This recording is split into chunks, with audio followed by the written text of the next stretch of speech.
Hey everyone, Sunil here from Clean and Exterior Clean Melbourne. So just going to show you this today. These are a type of sandstone. I call them a terracotta sandstone, but they're basically a type of sandstone tile.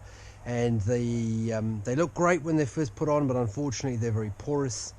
You can probably see a number of our other videos where we clean these up. The key to these tiles is you have to use chemical.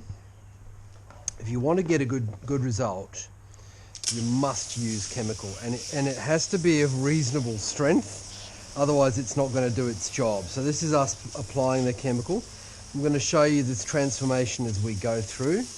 The other thing is you've got to bear in mind is, as I say to customers all the time, is you can't expect these tiles to come up like new. It just never happens that way.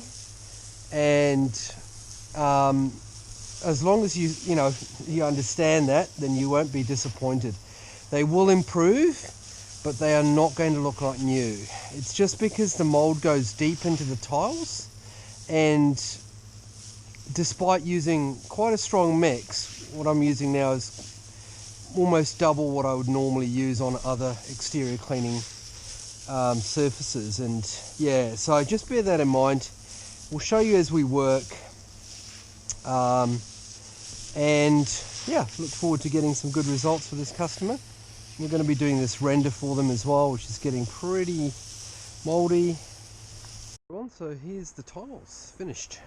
They look fantastic, absolutely beautiful. As you can still see, there are that might be mold. Yes, there's certain sections of mold which, like I said, you just can't get out with these tiles. We can always do a second treatment if you've got really bad tiles. We can always do a second chemical treatment. But if you look through here, it's just come up beautiful. Yeah.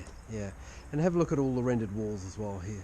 So they've come up really good. Just got to rinse down there. So very happy with the results, and hope you enjoyed the video.